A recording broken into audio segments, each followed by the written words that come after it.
Welcome to the Didi and Lital Show. Advice, thoughts, and stories from a married couple on cybersecurity, technology, and life in general. Now here are your hosts, Didi and Lital. Hello and welcome to the Didi and Lital Show. Wow, it's been crazy 2 weeks since we last recorded. Yes. Wow. Yes, exactly. CrowdStrike takes down the world. Yeah. Somebody tries to shoot Trump. Yeah. Biden is old. Biden is old. Yay, surprise. Kamala stepped up to replace him, was coronated to replace him. Coronated is something that we don't do in this country. It's not your fault. Coronated means, whatever. I think she was basically dumped into the fire because nobody wants to deal with Trump. Because she's already being called motherless cat lady. So it's very, very clear that she's carrying the burden. She's gonna take a very big hit. Dealing with Trump. Nobody else wanted to take the hit. Exactly. She was already in the fire. Exactly. So it's gonna be interesting. Bibi was here. He gave I mean, whatever you think about him, he gave an absolutely stunning speech. And don't forget many standing ovation. Don't forget the Canadians. What about the Canadians? Dave, you heard that bundle of joy, right? So the Canadians girls soccer team in the Olympics got disqualified for cheating because they can't do the Belichick thing. Belichick cheats effectively. They sent drones to spy on other teams, right? Drones. Over the practice field, yeah. Over the practice field. So in Paris? In Paris. So there's a very good South Park episode where Cartman explains how Bill Belichick did it. He went and told people, I misinterpreted the rules. It's very important. Repeat after me. I misinterpreted the rules. Leia, if you're caught cheating, that's what you're supposed to say. I misinterpreted the rules. Okay, that I know. He taught you. Exactly. Well, backed by popular demand. Well, backed by popular demand and actually by her own demand, Leia is a guest in today's podcast because she heard us talking about the topic and she has a lot to contribute. Yes. Leia, what are you doing nowadays? Where are you? I'm right now recording from summer camp. Which summer camp? And what are you doing over there? I'm a counselor at the JCC. Okay. What ages are you a counselor? 5 and 6. They're going into kindergarten and first grade. And how is it going? Or is it part of our episode today? It's terrible. Why is it terrible? Because the parents don't teach them shit. Nice. Okay. Nice. And who's helping you out? Is she helping you out or not? Shira? Yep. She's trying. She's trying. Okay. So we sent her cousin to help her out because she's Leah is full counselor and Shira is CIT. Shira is the cousin from Israel, which yes, like cousin it. We kind of came to explore America, and part of it we sent her to a Jewish day camp. Yeah, she loves it. She loves it. No, she doesn't. She basically did one day and came back and said, "This is terrible. The kids yell all the time. I'm traumatized." I'm traumatized. She came back and said, "I'm traumatized," and I was like, "No, young lady." You don't use this hyperbole in this house. You can use it in your parents' house. No. Not in our house. I was willing to traumatize her for real because I can traumatize kids for real. That's why she came here as a retreat, summer retreat, getting the trad parenting that we can provide. Exactly. We provide traditional parenting of if there's no staying in bed until forever. You start morning with a workout. So she had a choice this morning either to go out for a run with me or to go to summer camp, which she chose to go to summer camp. That's an amazing choice. Yes, exactly. Smart girl. Exactly. Running with you is horrible. I am an awesome You kick butt of whomever's slower than you. Literally. When Omri and Ron runs with you, you kick the butt if they slow down. Yes, exactly. which leads to today's topic, because I was thinking about this topic while I was running last week. So a little bit of a kind of like how I got to this idea. So I run almost every day or every day. And I'm always okay with like slow running. It's fine. It's fun. It's kind of like you get into this mindset. But I realized like I'm not improving. So decided to add some interval training, HIIT training, sprinting, tempo. And I'm doing it with Peloton, like everything we do. And last weekend, I did this 45 interval training, 45 minutes interval training, where the intervals were 4 minutes of tempo running. And I cannot explain how much I hate it. It's terrible. It's so hard to run fast. I mean, I'm not running fast. For me, it's fast. It's painful for 4 minutes and not give up, not stop after the 3 minutes mark. And I'm like, I'm breathless. I hate it. I cannot keep going with this pace and keep on pushing and then do it for like 7 times, whatever. Didn't we cover that when Ron gave up on climbing the hill? Yeah, and I think you didn't? already said it. So, Yes. so it kind of hit me that this is called discipline. And this is something that great. is, yeah, great is like a fancy word. No. And like we've talked about the great thing.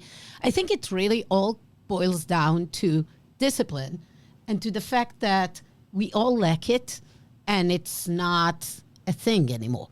Not disciplining other people, which has become completely, you cannot do it. It's violence. Like people think parent disciplining It's harassment. Is harassment or violence, which is not. For me, having this discipline of doing something that really stinks, really stinks, but knowing that there is a benefit at the end of it and going through this is something that we are not enough teaching our kids, teaching ourselves, and it's a problem. It's a problem. And I would be here maybe controversial and say because of that, you get all those issues all the way to the U.S. Secret Service that we've just seen. Leah, what do you think about discipline and how do you define it? There's like different levels of discipline, as I talked to you last weekend when you told me about this idea. There's like physical discipline, like you hit your child, but there's also just like discipline, like setting boundaries and stuff like that, which I think just parents nowadays don't set boundaries for the child. Like their child runs the parent. I think, Leah, usually when you hit your child, it's usually therapy for yourself. Or it is a failure as a parent when you resort to violence. It's a failure as a person. Yes. And again, it's also discipline, right? You Yeah, exactly. need to resort to a different way that is not violent. Well, yeah, true. Yeah. Although I am always thinking back to the fact that, in the majority of human existence, if I look back, the physical discipline of students, I think Dave and I are basically the last generation or the first generation that was not physically disciplined. I think in the first grade we were still hit on our knuckles with a ruler. Yes. You were hit on the knuckles? Oh, no. I cannot believe that. I believe that. Not, I don't I don't think so. Very believe old- that. very- You very were, old- very old you were teacher. in the 80s. Very no. old teacher. No, I don't think so. Dave, how about yourself? My parents definitely would give me a smack every now and again. At school, there was, I remember, a kindergarten teacher who did get fired for smacking a kid. Yep. But she was like a standby of the old guard. So, Yeah. so So- I'm not surprised to hear you say that. Yeah, I think this is It's a kind of- generational It's shift. a generational shift. I think Dave and I are basically that are in our early 50s are basically the last generation. Joe, if you talk to Joe said that the nuns where he went to Catholic Because school. he was still in Catholic school, and He was maybe still in Catholic school, and he's that also came about late. 7-8 years older than us. So I think that's the last generation. But this is kind of the generational gap of people that were still physically disciplined. But if you look at it, the majority of human society that kind of through our existence has been physically disciplined. And then there was a shift from physical discipline that we all for it. But we all still stood up. I think even your generation still Yeah, we stood stood up. We like the flag was raised, like you do the pledge over here. It's kind of like small symbols of like, this is the way the day starts. This is how we feel part of something. We have a routine. We have a discipline. There is a schedule. There's something like in the military, right? You wake up, you have the 6 minutes to get yourself going, and you stand for 7 minutes, traditional one, and you stand in line, in triplets, and you do the thing, the morning routine.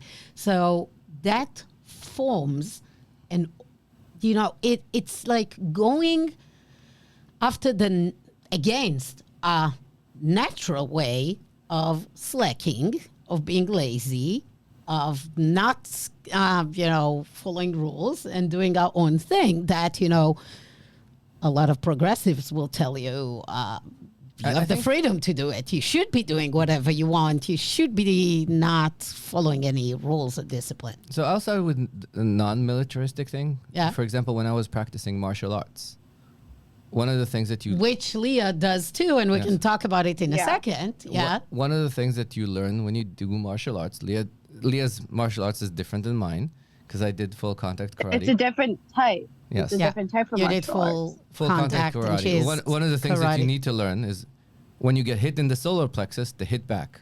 One of your basic reaction once you're hit in the solar plexus is to turtle, cry in the corner, and stop doing everything. It's here, and basically you're almost unable It's your to stomach. breathe. It's between the stomach and the sternum. Okay. When you get hit in the solar plexus, all the air comes out. You can't breathe, and it takes effort It sucks. and willingness to continue. Mm-hmm. And you need to teach yourself. And I think this builds a lot of grit and resilience and understanding that when your body tells you no, your brain can still tell you go. Right. You can teach yourself to do it. And this is why you see a lot of times that people that are very successful, even in this society, are people that are the pro athletes that have to go through these exercises of going through when everything in you says don't do this, and you still do this. I also love in martial arts, and we had a great example when our kids were super young and they went to this place, Esposito Karate, when Sensei reached. That was amazing. And Leah, you remember this incident when outside of the dojo, I think Ron Yeah, I remember. kicked Omri for the fun of it? And I what feel did like it's Sensei the other way do? around. Could It's be the other probably way. the other. Yeah. I think it's the other way around because knowing Ron, he would never in a million years want to kick Omri. Oh, well, he does. Ron does the I go berserk thing versus... No, but okay, but like Here's the rule follower. knowing Ron is more likely it was Omri. Okay. So you were there. I was only told about the incident afterwards. What was Sensei Reach kind of feedback to them, and what happened? You only hit in the dojo. You only hit each other in the dojo. He immediately stopped them. He immediately put them to sit down, separated them, and he was extremely clear that there are rules. Yes. There are rules, and you only hit in the dojo when you're supposed to hit. And I think this is what's amazing about martial arts. It's not only telling you where, it's about controlling your psychic and controlling your brain, that, you're not allowed to do certain things in certain places. And in other conditions, you actually go against you go and hit, even though you just got hit and You Yes. want to crawl under This the is- bed this and is- cry. This is the thing about learning the control of power Yeah. and understanding when you don't need to go. The fact that you know that you can beat an opponent many times allows you to not engage in conflict. Because in your mind, you know that the fight is over, so you disengage.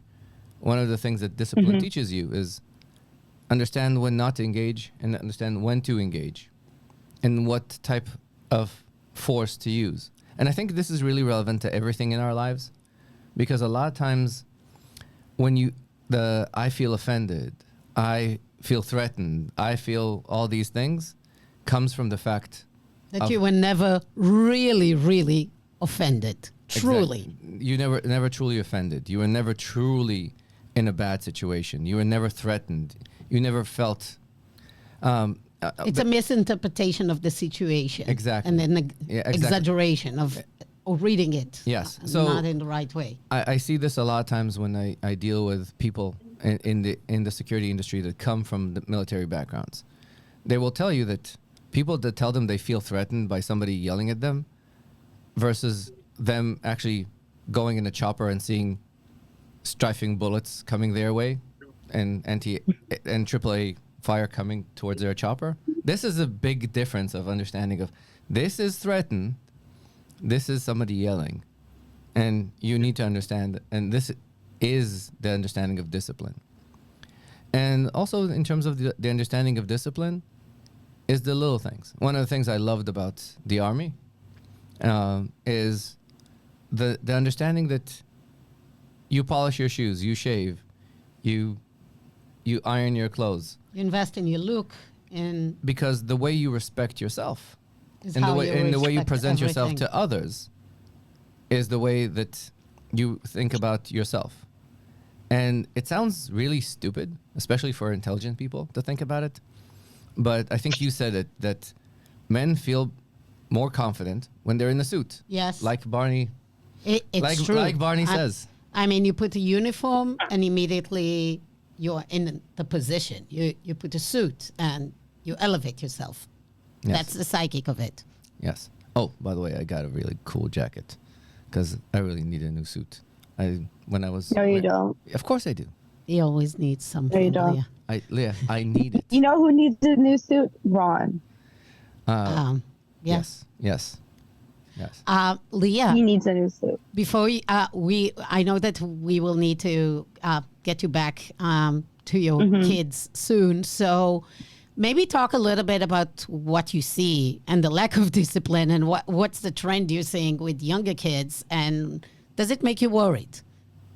It makes me really, really worried because these kids at the age of 5, I was telling you this, Ima, that they don't know how to dress themselves. And they're going to school in the fall, and that's very scary because I know for the fact that these parents are not teaching them how to dress themselves or like basic human manners, like say thank you, say please, like basic human like stuff that you should know. These parents do not teach their children. Why is that? What do you think is happening? Gentle parenting. What is gentle parenting? It's You're my hero. if a child is, you are my hero.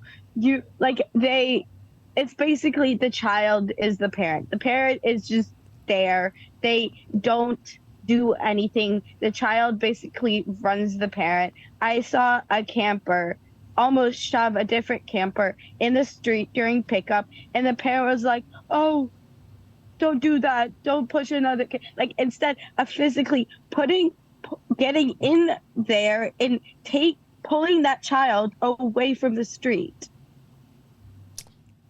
Okay. That's interesting. Like there's cars. Do they not care that the child will get hit? I think they think it's effective to talk to the kid. I don't think it's even effective to talk to adults. Yeah, I totally agree. Like if the kid does something, you need to, the physical reaction of like a parent scaring you, but like physically stopping you or taking you and moving you You invaded away. my space. I feel threatened. Yeah, it's Something it's so important. Oh, Leah, people understand your Hebrew. Don't say it. I don't care. Yeah. That's not good parenting that he allows you to talk like that Yes. on camera. Yes. Very So good parenting. yes, there is something about we think we can talk through some situations. Oh, with kids, sometimes you have to just show it, just do the actual thing, stop them. So that the reaction. Or That, just say, I am the parent. So Bill Murray was talking about bringing back the Tread Dad. I didn't know that that's my name, Tread Dad. Didi the So- Trad Dad. Exactly, because one of my favorite answers, which I learned from my mom, who's a very liberal parent, is you do this because I said so. Right, Leah? Because I said so. Why? Literally, because I said so. all the Because I said campers, so. all the campers, when they ask me why I want them to do something, I'm like, because I said so. I'm in charge of you. You don't get to talk back to me. I'm in charge, not you. Leah, you got the best thing. You're in charge. Yes. Wow. Exactly. How does it feel to be in charge at the age of 16? Weird. You like the position of being in charge? I like it. It's just they don't listen. So like you're in charge, but of nothing because Yeah. they actually don't Yeah. follow. Leah, you've learned one of the most important lessons of leadership. One of the things that you learn in command school is the fact that when you charge, you always need to look back and make sure that the people that you tell to charge actually follow you. This is something Like the little ducklings. Exactly. You Do need they to make- follow you? You need to make sure that the rules are followed, because this is there's the perception of power versus the actual power. Somebody can put you in charge of a whole group, like make you a VP of something. It doesn't make you actually in control of anything. You can yell commands and it will work a couple of times, but it will not But work. eventually they'll just stop. Exactly. Because So you need to earn leadership. exactly. You're not just given leadership. because- That's tough. Because discipline is not achieved by punishment. Punishment can work a couple of times, but eventually when punishment becomes the rule, people just ignore it. And same goes for because I said so. You need to have a balance between I said so and reasoning and giving up and letting sometimes somebody win. One of the things I learned, which is really important and I need a lot of discipline, is at least once a day, let somebody win an argument with me. Oh, wow. Exactly. That takes Oh wow! a huge, huge. That is a huge thing. That's a huge step in Exactly. being better. Exactly. At least once a day, let one person win an argument. Wow. Exactly. How do you feel when you do it? Like, is it like a big punch in your stomach to kind of No. like let it happen? No, it's actually relief. It's actually relief. It's actually relief. It's coming in to a situation when you know that you're going to throw the fight. It reduces a lot of stress. Okay, that's good. Yes. Leah, what is the thing you choose to be most disciplined at? What do you feel like is you're working on being disciplined? Not just yelling at the campers. I need to like sometimes instead of losing my temper, I need to step back and be like, okay, they're not listening to me. What should I do instead of just yell at them? And in your personal life, what is it that you're doing? Like that I need discipline on. Yeah. Do you have things Right. that... Exercise. Like making your bed, like not sitting with that pink tent and watch TV all day. No, I'm gonna do that. Okay. Yeah, that's for her. It's her fun thing. That pink tent, Okay. that thing is going away. At some point, you'll come back home and that thing will be on fire. Okay. I need to go back. You need Okay. to go back. It was great having you. Well, you. good luck with the rest of the Thank day. you. And we're very proud of you. Thank you, Leah. See you later. See you Bye. later. Bye bye. So that was Leah with her takes from undisciplined kids. And her inability to sign off Zoom. Leah, Okay, it's been a while since I've used Zoom. turn off the phone. There she goes. Yes.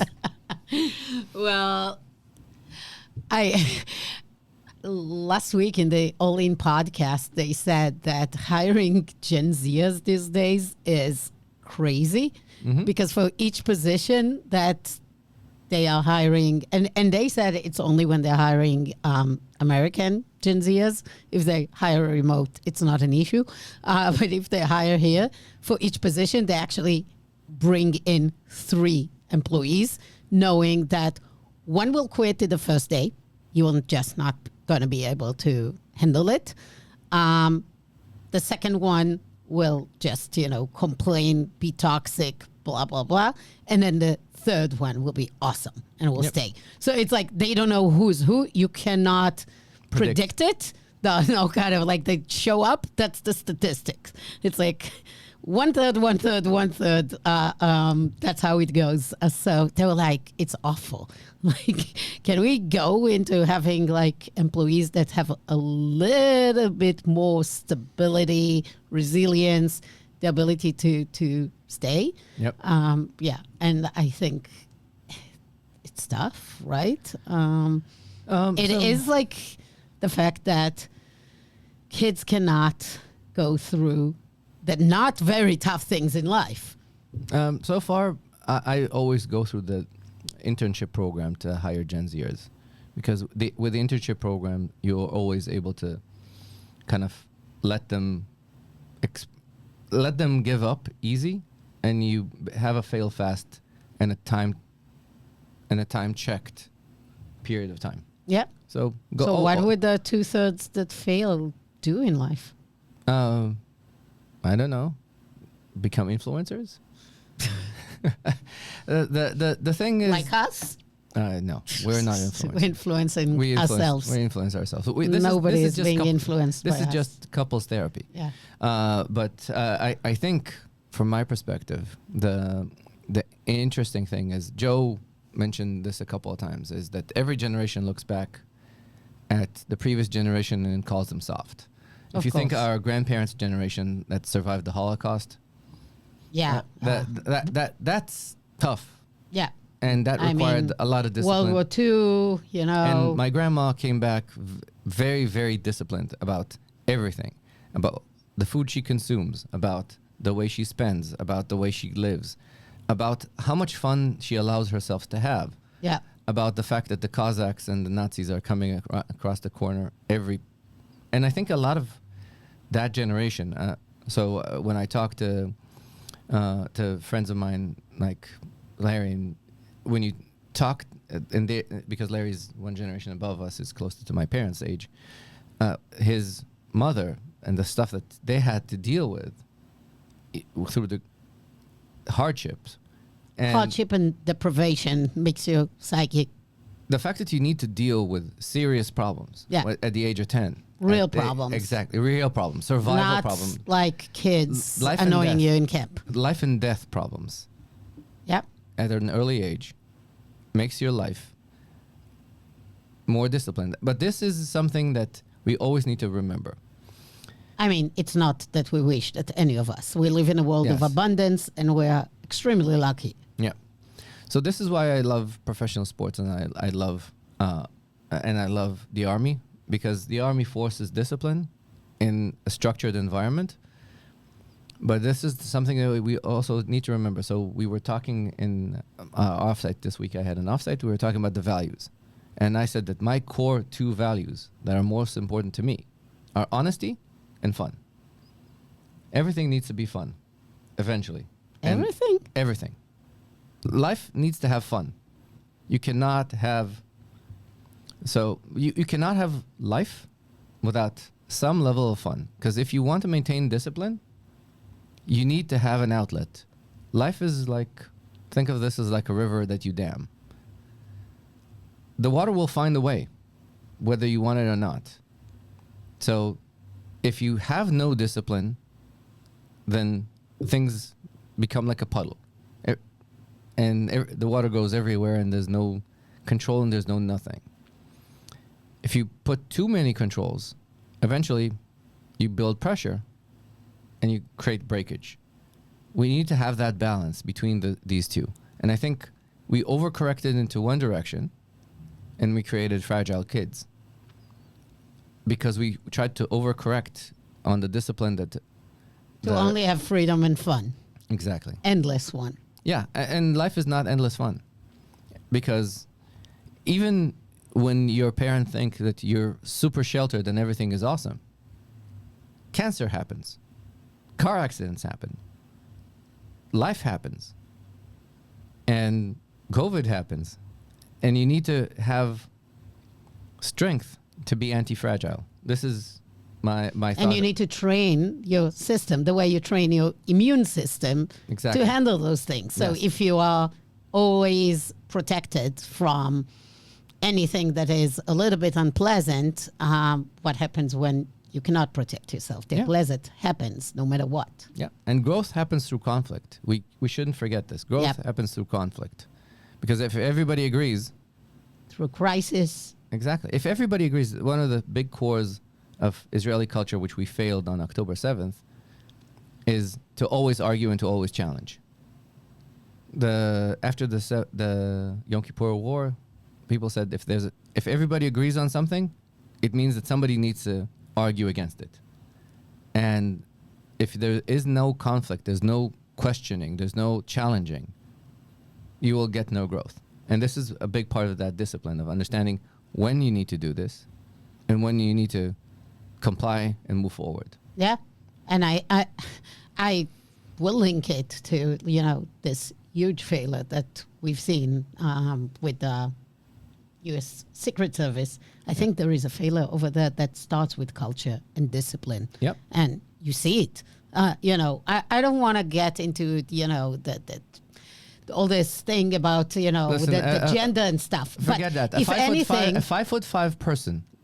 So Donald Trump is 6'4", I think, and I'm at the best 5'11", even though I'm dwarfing, so I think I'm more like 5'10" these days.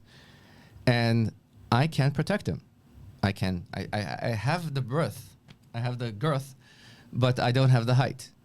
Somebody needs to be taller than him, and in a nation of tall people. And have the ability to, pick up the gun, put it back, in a Yeah. professional, the way it should be. Yes. So something is missing in terms of discipline and structure. training, structure, communication over there was completely broken. That's discipline. In an agency like that, all you want to have is discipline. Like, that's Yep. the number one thing. You follow rules, you have guidelines, you set the communication guidelines, which were completely broken that day. But that's and also, that leads but to that's also catastrophic failures. But that also comes from the who do you bring? Because everybody was so obsessed about thinking of diversity. So they brought in somebody from Pepsi. Somebody from Pepsi knows how to protect against somebody stealing the recipe, not about somebody getting shot. Stealing Cheetos from... Exactly. Stealing Cheetos from stores, not getting shot at. And this is something that we need to understand, that sometimes... So this is something I really like about the Israeli equivalent of the Navy SEALs, is that they said, hey, everybody from every gender, from every walk of life can join this. But here are the baseline guidelines. You have to adhere to these... No matter what gender you have, it's not that we will correct the standards. requirements. We will not drop the requirements. There's not going to be a female requirement or a male requirement. This is the requirement. If you're capable of doing it, awesome. come on. You need to be able to run for 40 kilometers wearing 40 kilos. Awesome. If you can do that, you're in. I guess there are very few female that might be able to do it. There are also very, very few males. Yeah. So I mean, not just having rules and... sometimes these rules were built there for a reason. Yeah, like protecting a man for a specific size, right? Yeah, exactly. So, and that's true for, by the way, for every position that you have in every company. These are really easy to explain, but there are others.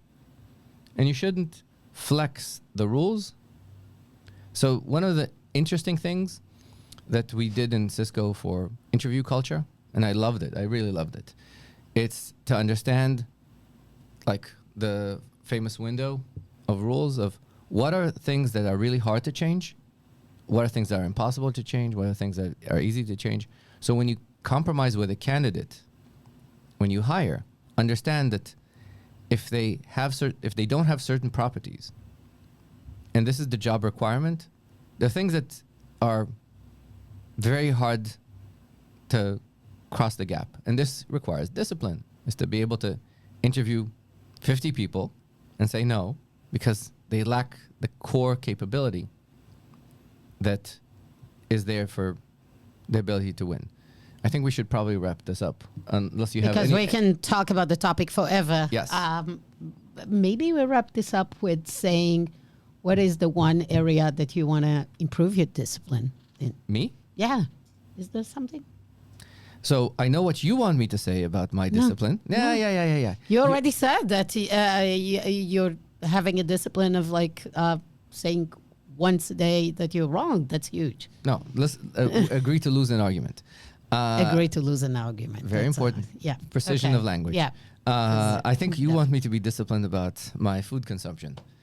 But that will never happen. Yeah, that's yours. That will never happen. I wrote the fat and fit paper. I am fat and fit.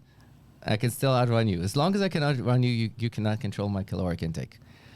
What do you want me to be disciplined at? Folding my laundry? Some level of cleanliness and order. Some level. I don't care which part. The fact that the room will not look like somebody threw a grenade through the window. Some level. No, that's not an area I care about. So I feel that That's why I bring help. I think that discipline is actually the most interesting, because like my mom told you, I used to be very messy. Very, very, very messy. The army changed you. The army changed me because I learned the value of successfully completing known mundane tasks. You remember that admiral that explained about making your bed? That thing is legit. Completing tasks, simple tasks, like folding your laundry on time, like doing all these things, helps my psyche align towards a goal. I think the main thing that everybody needs to understand is one of my core values at work, which I always try to bring to life, is the commit and hit. Agree to do something and actually do it. When you agree to do something and do it in your personal life, even small things, you feel very gratified. Checking check boxes makes your life happy. Cool. Well, good. Well, with this, I think I hope you liked it. I hope you liked Leah's visit. Yes. If you want her to come back again, please let us know. We'll try to accommodate that. She has a very busy Schedule. It's hard to bring And she's her in. driving, and it scares me. No, she got so much better. And talking about discipline, like she makes us drive with her every Yes. day so Discipline. that she would get better. So Yes. that's good for her. Versus Ron that says, I drove for 25 hours, and I'm awesome. Yeah, he's in camp and he's having the best time of his life. Yes. Well, good. This is the Didi and Lital Show. Let's have the outro. Thank you for being with us. The Didi and Lital Show is a weekly podcast. Please rate and review us wherever you get your podcast. Until next week. See you. See ya. Bye-bye. Bye. Okay.